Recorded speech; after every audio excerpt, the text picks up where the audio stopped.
Dr. Watson, would you kindly close the door behind you so that we can limit the price of your carelessness to merely hours of work rather than days? My apologies, Mr. Holmes. I found myself rather taken aback. I saw tidier houses in war-torn Afghanistan. Are those my surgical needles? I ran out of tacks and the matter required immediate attention. Was that my supper? Plainly not, for I was the one who ate it. I set it aside for this evening. And for that I am grateful. Is that my bed? Watson, since you've proven yourself a master of observation, might I ask you to apply your skills to a more pertinent question? Namely, the whereabouts of today's newspapers. They are the key to everything. The newsboy is usually reliable.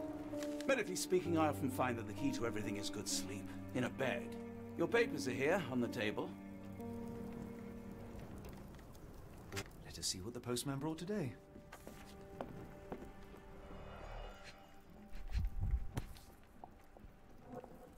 Your order from Barnes' bookshop has arrived, Doctor. Barnes insists on delivering the books to our door, even though we could easily walk to his shop. That's good service.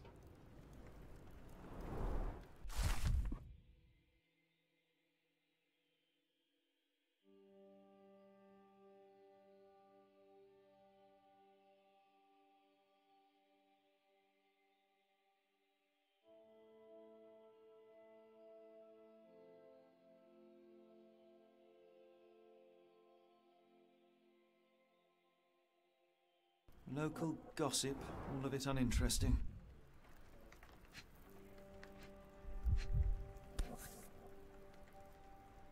Another letter from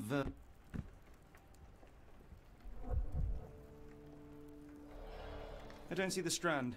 Where is it? Pardon me? I am on the precipice of uncovering a pattern of crime across London spanning many months and involving many men. The missing paper cannot be a coincidence. That's preposterous. My dear fellow, life is infinitely stranger than anything which the mind of man can invent. Well, life used your newspaper to wipe its posterior, so after that unpleasant discovery this morning, I disposed of it. But in lieu of the Strand, perhaps I can deliver you something equally tantalizing. I have just returned from a patient of mine, Captain Stemwick, who... No, that will not do. Grab your coat, Dr. Watson. Let us hope nobody has collected the dustbin.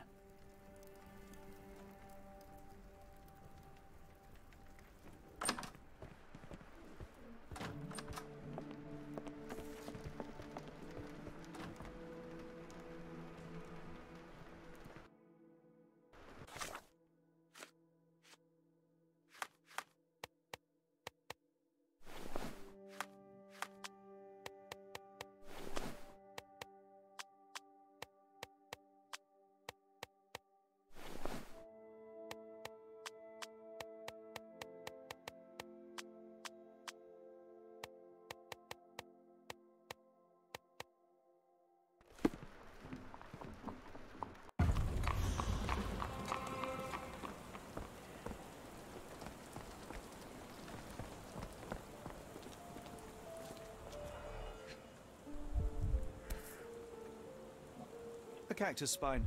If it gets in your skin, it's awfully tricky to remove, and when laced with poison, the perfect assassination tool.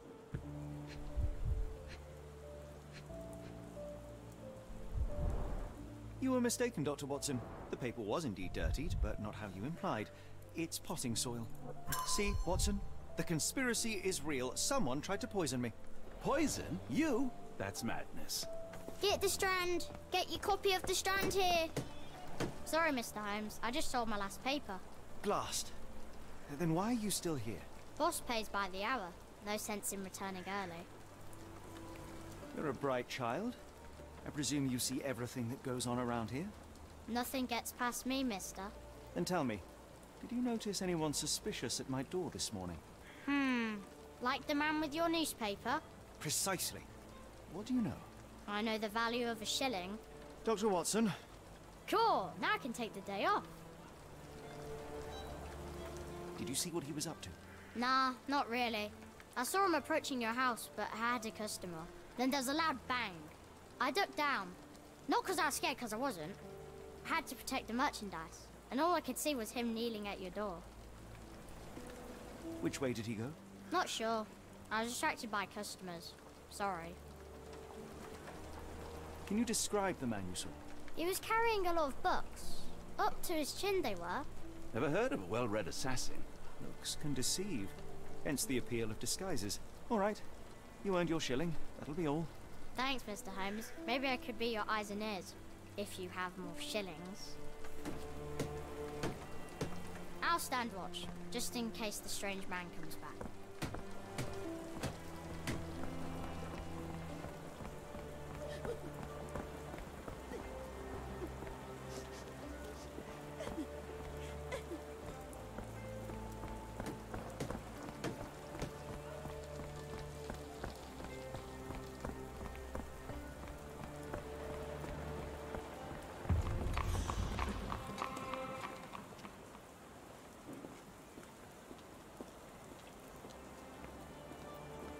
Impressive stature, strong gaze. I think this man deserves a knighthood. Really, Holmes? How can you be so sure? On rare occasions, Watson, it can suffice to trust one's gut. The weather is dreary, isn't it? To be fair, my flowers could use the rainfall.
Come now, Mr. Holmes. Murder? Yes, Barnes has his quirks, but he also has his scruples. Not every pawn knows it's part of a game.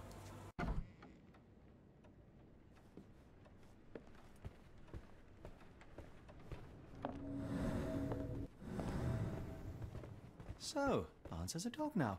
Who's a good boy?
Mr. Barnes, a word.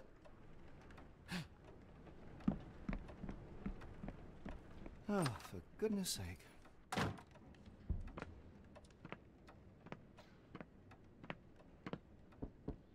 Who goes there?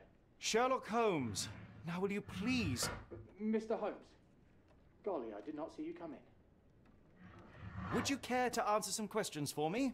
Well, I wish I could, but I am deep in the weeds with work. How about we reschedule in a month or two? Come now, Mr. Barnes. It will only take a moment. No, really deep in the weeds with important things. Well, help yourself to any book, just take it and pay later. I trust you, Mr. Holmes. Barnes doesn't seem like himself. Why is he acting this way? You're asking the right questions, Doctor. Let's fight. The ladder is broken, recently, judging by the freshness of the wood.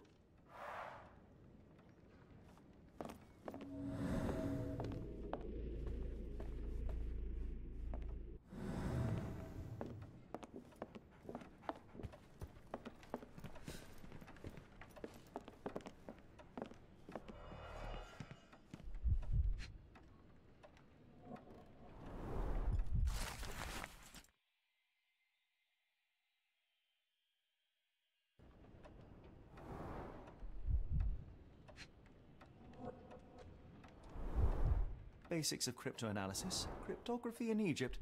It appears Barnes has an interesting hobby.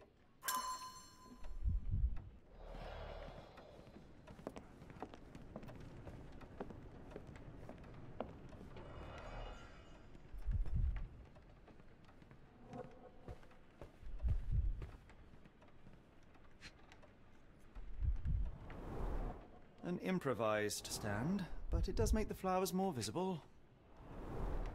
In the language of Mycroft's secret agents, it's a sign. Dried flowers are replaced when the job is done. I wonder who the recipient is. The finest view London has to offer.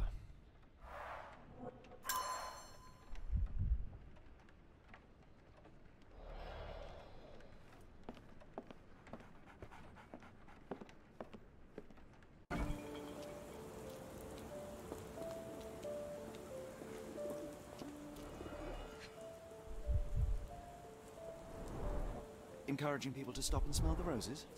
Our national emblem. God save the Queen. It must take patience and care to produce a bloom so beautiful. I imagine so. I merely sell them. Familiar spine? Is this what I found in my dustbin? The pot is damaged. The blow was severe, but softened by something.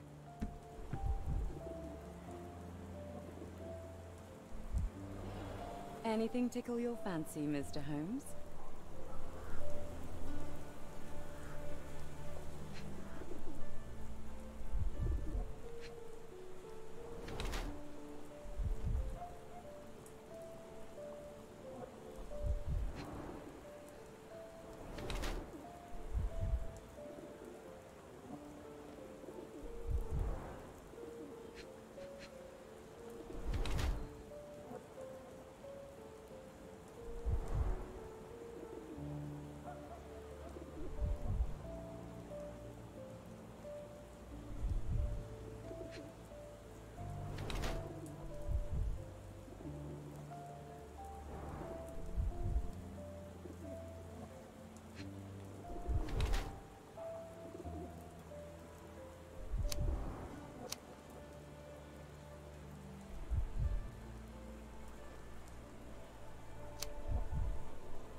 Mrs. Fleming, you look particularly lovely today. Is there a reason? Does a woman need a reason to look or feel beautiful? No, but your distant look suggests you seek one man's gaze in particular. Who told you that? Nobody. Merely a keen eye and some simple deduction. Well, I'll kindly ask you to keep your keen eye to yourself, Mr. Holmes.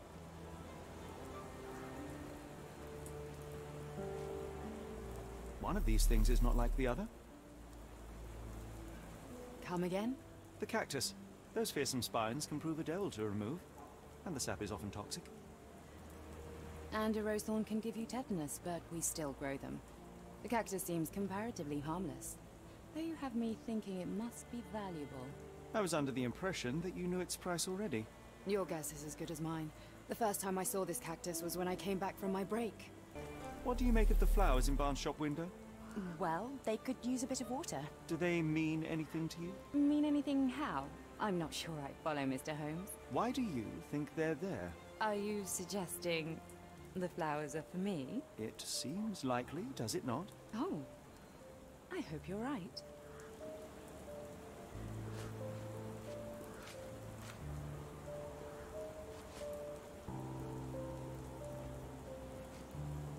Are you familiar with Mr. Barnes? Yes, No, not really.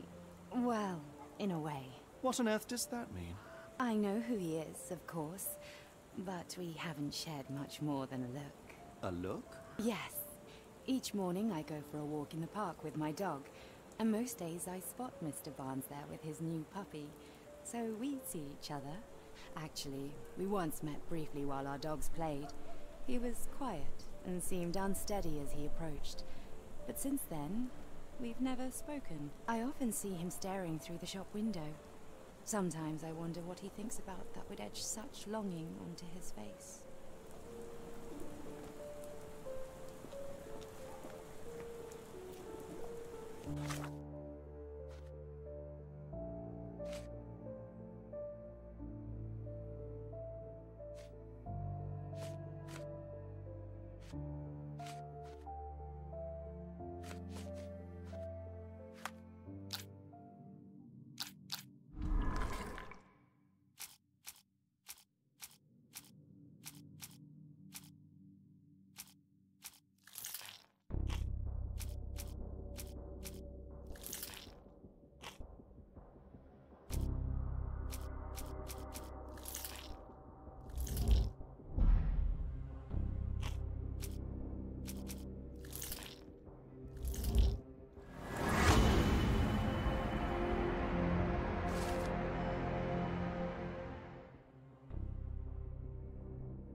I think perhaps I have been chasing shadows.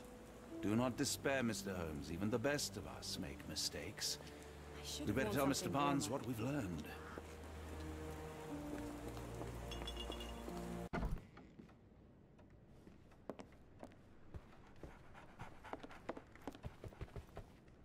Mr. Barnes, I know what you did, and I know why you did it. I'm sorry, Mr. Holmes. I can't hear you very well from behind the door. You ordered a cactus from the plant catalogue and then left it for Mrs. Fleming as a gift. You place flowers in the window to get her attention and wear high heels to appear taller and more desirable. You are her secret admirer. I couldn't read this morning's edition of The Strand because it was covered in soil and spines. I know you dropped a cactus on it and then fled. Barnes, it's Dr. Watson. Rest assured we are not interested in disclosing your personal affairs to anyone, including Mrs. Fleming. Please come out. All right, then.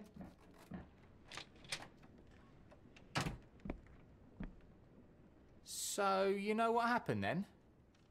I was on my way back from the post office, having picked up the cactus and some books. It was quite an awkward package, heavy too, and when I got to your door, I dropped the cactus and your paper. Forgive me. I needed that paper to prove a theory and prevent a crime. Your actions were rather disruptive. Your clumsiness carrying the post is matched only by the clumsiness of your romantic gesture. Oh, it's true. I am useless with this sort of thing. I'm not even sure if Mrs. Fleming noticed. As in most things in life, truth is the answer. Cease with the abstruse signals and anonymous gifts, and simply talk to the woman. What is the worst that can happen? She rejects you, and you are freed from this endless purgatory. That...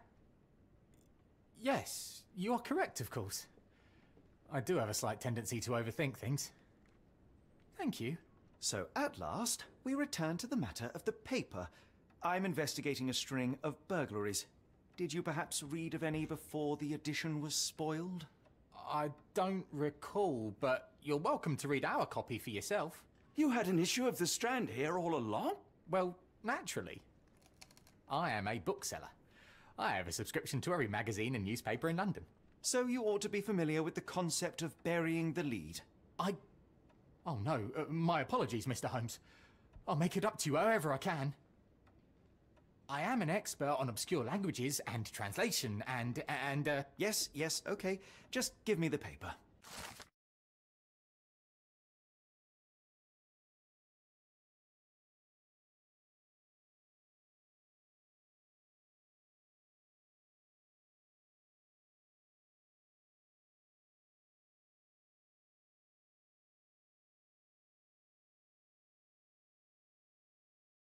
Come, Dr. Watson. Let us put this matter behind us.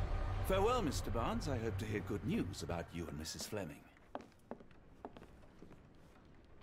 Well, that was an utter waste of time. An assassination did seem rather unlikely. There was supposed to be another burglary. I was certain of it. Something you wish to say, Doctor? No. Well, only that you have a remarkable faculty for deduction and pattern recognition. And that perhaps, if ill-applied... I see things that are not there. Yes. It is London. There will always be burglaries. Doesn't have to mean anything. So it seems. Forgive me. Without something to occupy my mind, I turn into an entirely different animal. Which brings us back to my news from earlier. I think I have a case for you, a real one. Truly? Indeed. Though perhaps not as thrilling as your stories from Cordona. A patient of mine, Captain Stenwick, told me that his servant disappeared. I said I knew just the man to help. What do you say? Oh, Watson. Yes, I know it's not the most tantalizing mystery, nor the story to launch my writing career. But It's brilliant. Let's go. oh, good. Well, his house is nearby. Come.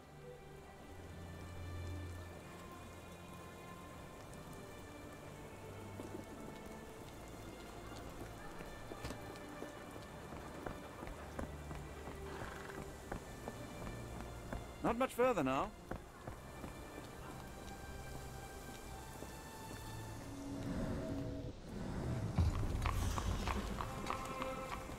Is this lousy attitude of yours because of my altercation with Inspector Lockhart? Did he put you up to this? Sir, the inspector has nothing to do with it. I'm telling you the same thing I tell anyone seeking a missing person. Good day, gentlemen. Forgive the intrusion. Captain Stenwick, this is my colleague Sherlock Holmes, the consulting detective I told you about. At last, a professional. This useless officer refuses to do anything about Kimmy here, my missing servant. What was your name again? I shall be certain to inform your superiors. Sergeant Ruffles, and it's my superiors who made this decision, sir. Why has the police department decided not to help? We investigate murders, thefts, fraud, arson, real crimes. A servant walking away from his master is not our highest priority. That said, if we find Kimahia breaking the law, we'll be sure to notify Captain Stenwick. Have there been other disappearances lately? Of course, here and there. But when life is tough and opportunity comes knocking, you can't blame those who answer. Now, I must be off. Best of luck in your search. You heard that, didn't you? The way that man spoke to me. I shall need your written testimony. Then we can lodge a complaint. Captain, perhaps Mr. Holmes' time is better spent learning about your servant, so that he may begin his investigation. Ah, yes. Quite right. Fire away. When did you last see your servant? Kimmy here normally brings me the morning papers, but yesterday I had to get them myself. He must have escaped the night before yesterday. May I see your servant's bedroom? His shack is in the garden. You can't miss it. Did you search the room? Of course, but only to check he wasn't lying dead inside. Everything seemed normal at a glance. Tell me about Kimahia. He's foreign. A Maori, all the way from New Zealand. Biggest man you've ever seen, and as strong as two. Dark hair and fearsome tattoos. He doesn't speak a whit of English, never bothered to learn. But I made do with pointing. I invested a lot of money in him, so he must be found. I take it this is the first time Kimahia has vanished? Undoubtedly. The man seemed terrified of the city. I think it was all the noise. He never left this estate. Should he cause any damage, I will bear the responsibility, for it was I who rescued him from savagery and brought him here to England in the first place. Is there any reason Kimahia may have left? I should think not. He had all he could have wanted. Gainful employment, new clothes, and all the cabbage he could eat. Did Kimahia make off with anything of value? Heavens, no. I would have mentioned it to Sergeant Ruffles. Still, he must have fled with some money on his person. No. I kept his wages in my safe. For security. All right, Captain. I think I have enough to get started. We shall first take a look around the mansion. Go ahead. I'll be here. Mentally drafting my complaint?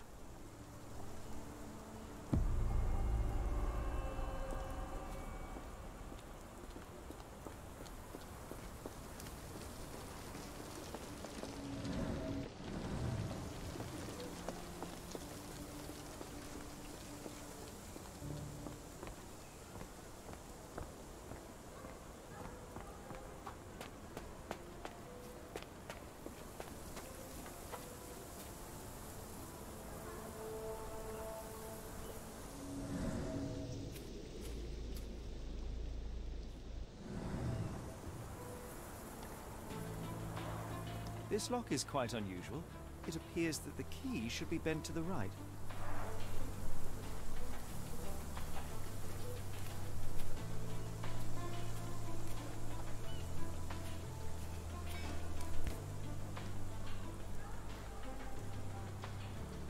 The rag reeks of smoke. Someone plugged the chimney.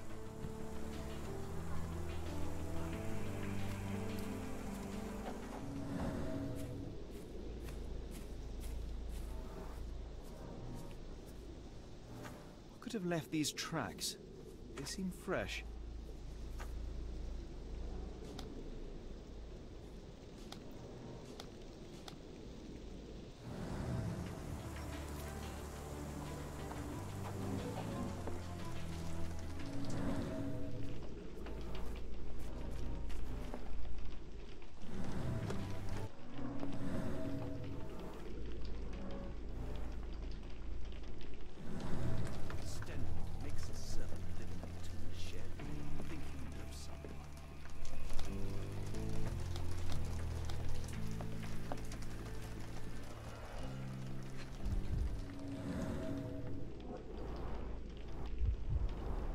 A scrap of Hessian.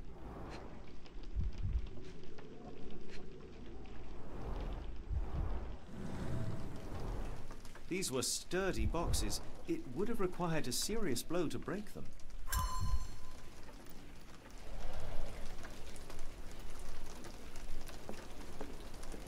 No air coming through it.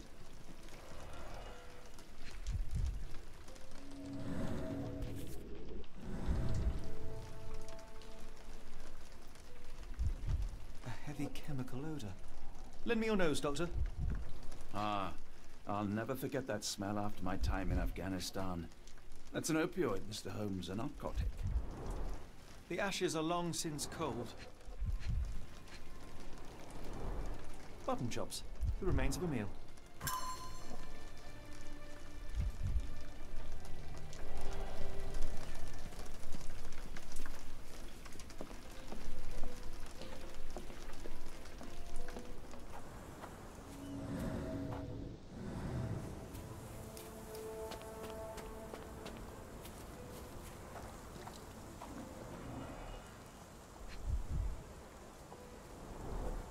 Chewing tobacco.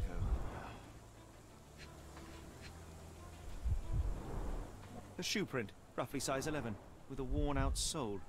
These are a workman's boots.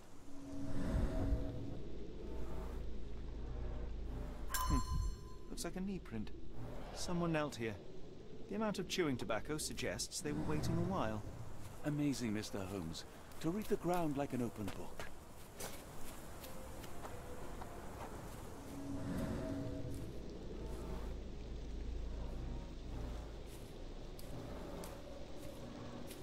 Someone moved a cart to this spot and then took it elsewhere. Can't see it anywhere in the garden.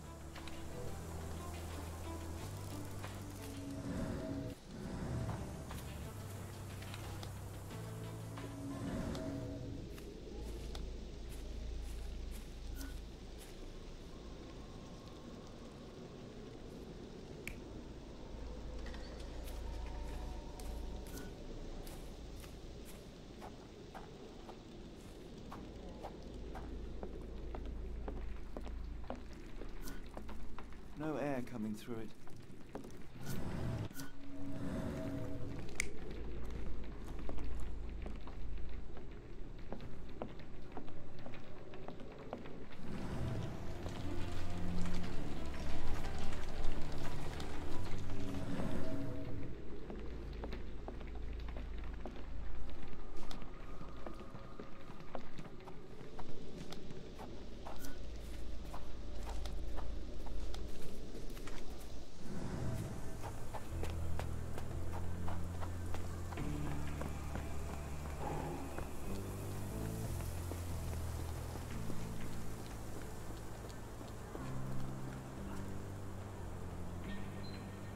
Where on earth are you going with this?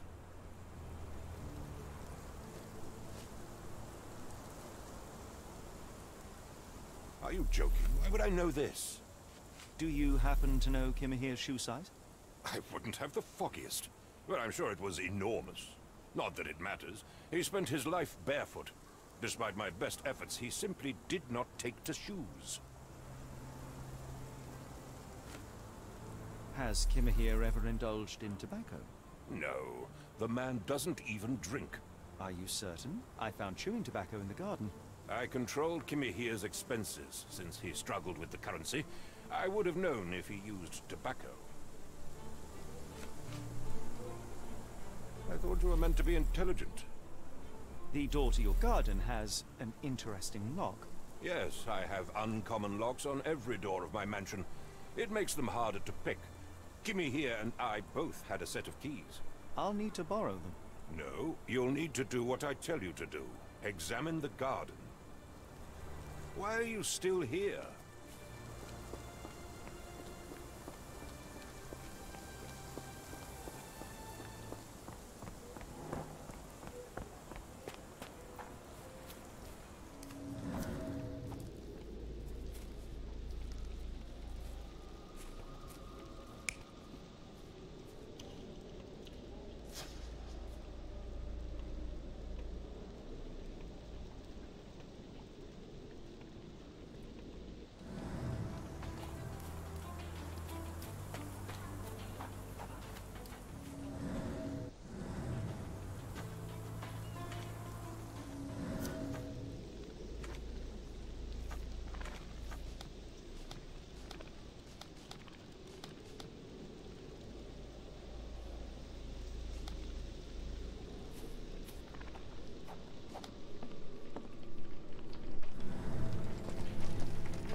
Impressive. The sack of grain retained the shape of an impact.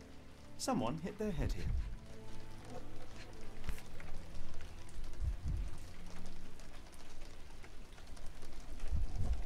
A small navy spyglass.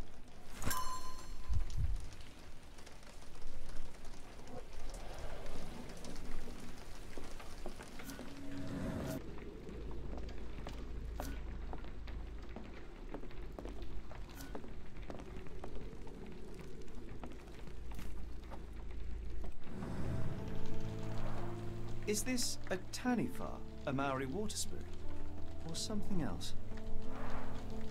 Either way, it's giving me chills.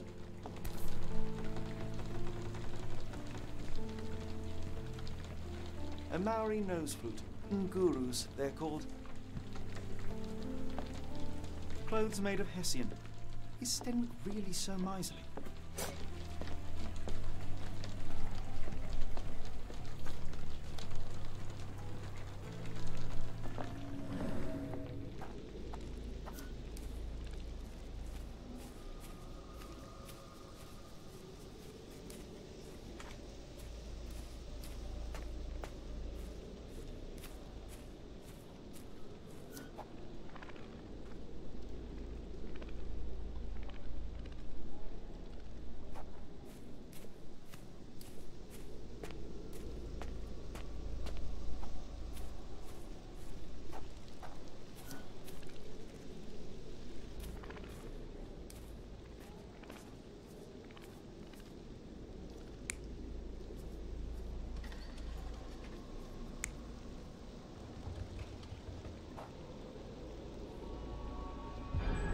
Surveilling from afar, the intruder waited for a window of opportunity. When Kimahir went to sleep, the man crept up to the shack and slipped narcotics down the chimney pipe, then blocked it with a cloth. Kimahir inhaled the sedative and fell into a deep sleep. The intruder tried to move him, but the man was heavier than expected. The intruder fell on the sack and dropped his spyglass. In order to transport the servant, he had to use the cart. The final challenge was opening the garden door. Luckily for our intruder, Kimahir had the key in his shack. Remarkable. It makes total sense. You'd best have found something by now, gentlemen.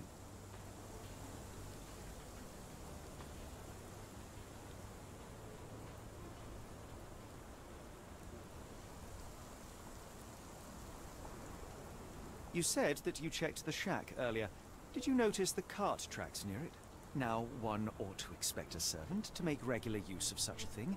Indeed, I would have overlooked the detail were it not for the cart's absence. If, as you say, Kimahir never leaves your estate, then where did it go? I expect answers from you, Mr. Holmes, not questions. I found the residue of narcotics in Kimahir's brazier. There are several explanations, perhaps your servant's recreational interest, or an attempt at poisoning. Cut to the chase, Mr. Holmes. I fear that someone may have spied upon Kimahir, likely the owner of the spyglass I found earlier. It appears they were watching for some time, as there was an impressive amount of chewing tobacco on the ground. And your point? I won't keep you in suspense any longer, Captain. Kimahir was abducted by the owner of the spyglass. When your servant fell asleep, he slipped a narcotic into Kimahir's brazier to make him sleep even more soundly. In order to carry a man as large as Kimahir, the intruder stole the cart and rolled him right out of your garden. Now, hold on. All this simply to tell me what I already know. Why haven't you found him yet? I only arrived a moment ago. It is, frankly, incredible that I have already deduced so much. Every second you dawdle here, waiting for me to stroke your ego, is another second wasted. I'm not interested in the how, the why, or the who. I am only interested in recovering my investment. Spare me the claptrap, boy, and go and fetch my servant.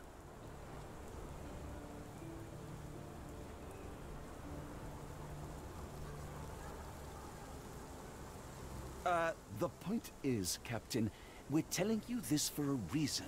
The intruder fled through the garden door, and we need a key to follow his trail. Well, then you should have led with that. Here you go. I hope you'll return soon with good news. And in the meantime, please teach your companion the art of brevity. If you find my man, I have a marvelous whiskey with your name on it.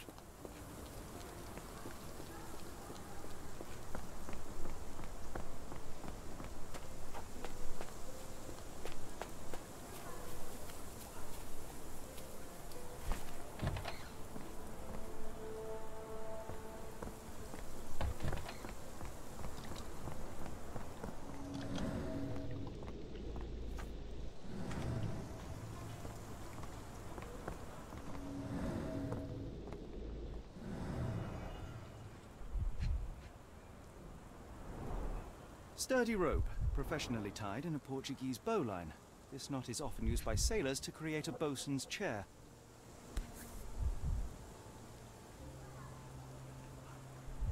Roy Soulsby. Could that be the name of our man? A strange substance. I have my suspicions based on the color and consistency, but would you care to hazard a guess, Doctor? Well, it's odorless, but from the way it absorbs water, I'd say saltpeter. Then we're in agreement. Well done.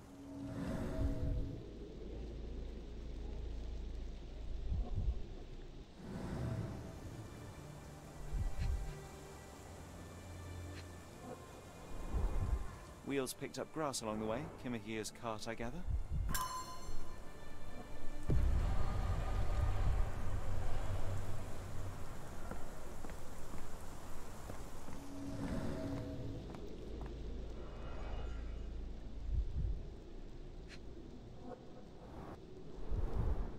Many cigarette butts. Someone stood here for hours.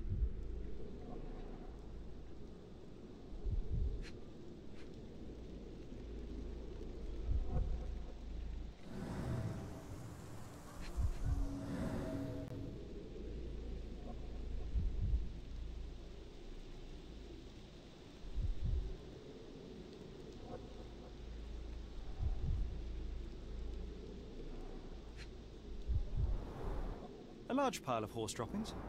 There was a cab waiting here. Our abductor slipped in and then off into the night.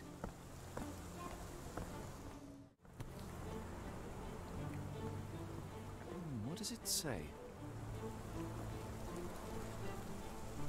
What does it say? What does it say?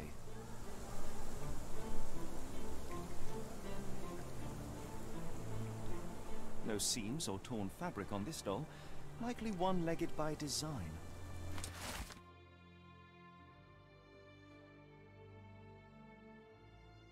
A treasure hunt. Used to do lots of those in my childhood for myself and... Is it a call for help? A bad joke? or both. Better not risk leaving this matter ignored, don't you think?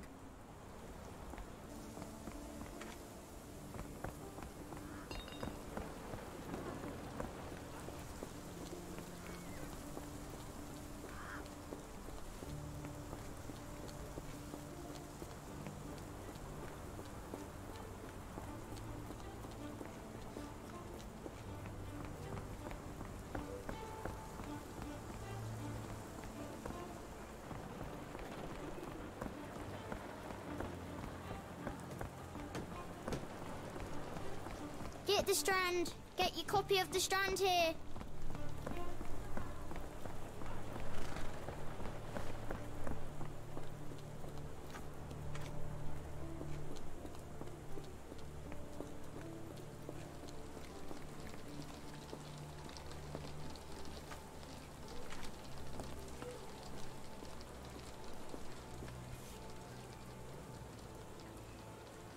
A miner with a sooty face. At least, in doll form. What's this?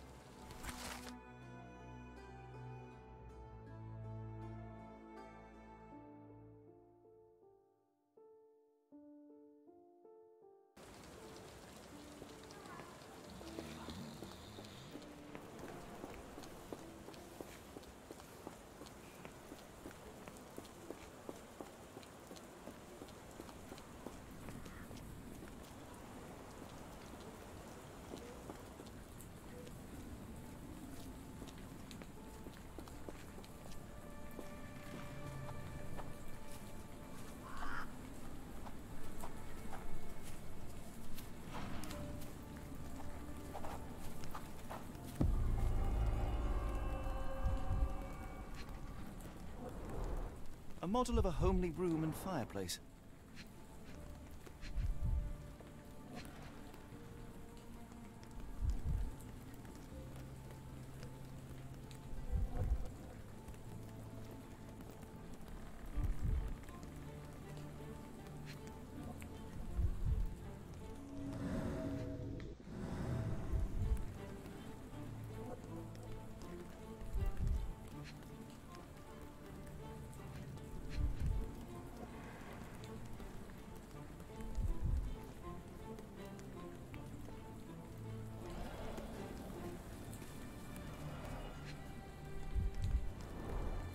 Looks like a factory to me.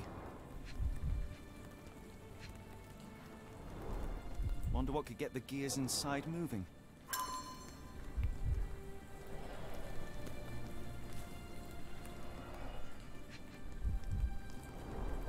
Looks like putting something in the slot may get the gears inside to move. A small minecart. Endearing, if disturbing.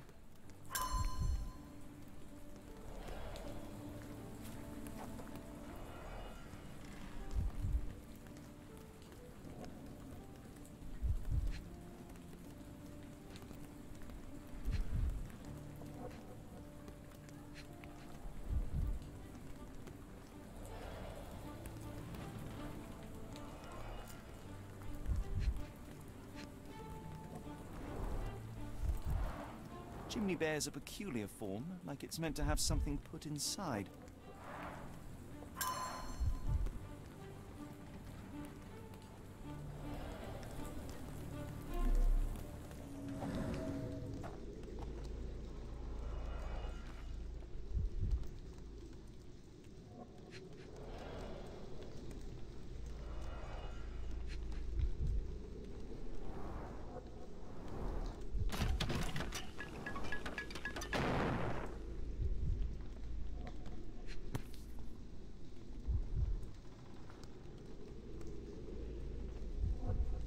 Charles.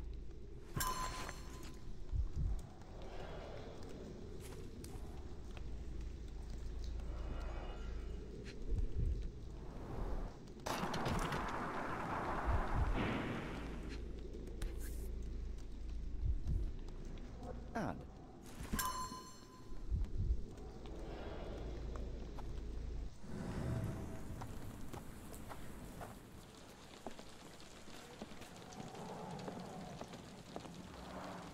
Padlocks have names etched onto them. Anne, Tom, Charles.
Unnaturally bent legs, yet they look to be a design choice. Seems to be for me.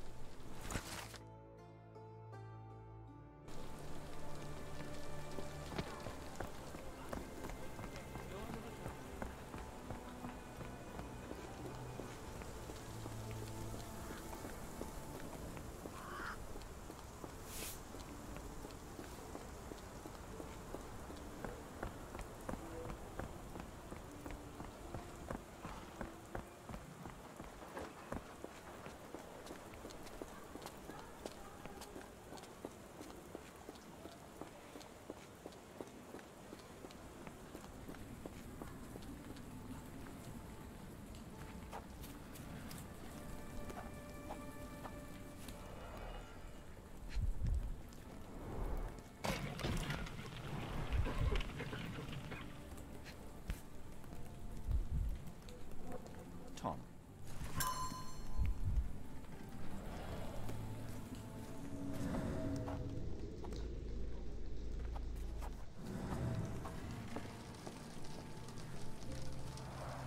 Children's clothes, judging by the size.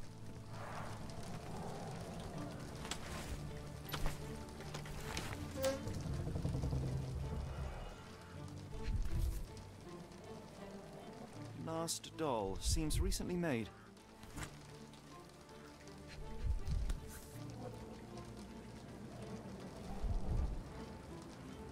Tom, Charles, Anne, and Mary.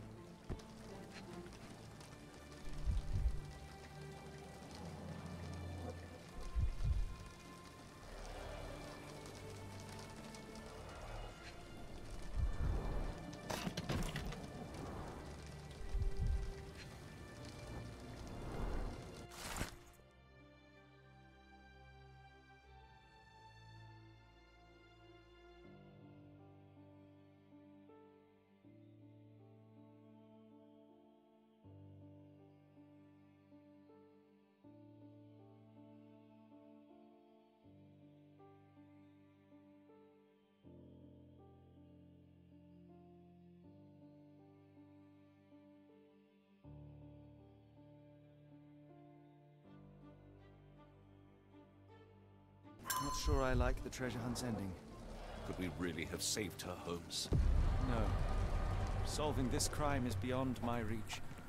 It is society who must work on sparing children from death by hard labor.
The Strand proved not so useless after all. The saltpeter accident. Doctor, do you recall? The Port of London, of course. The footwear, the spyglass. Indeed. We shall need to take a cab there.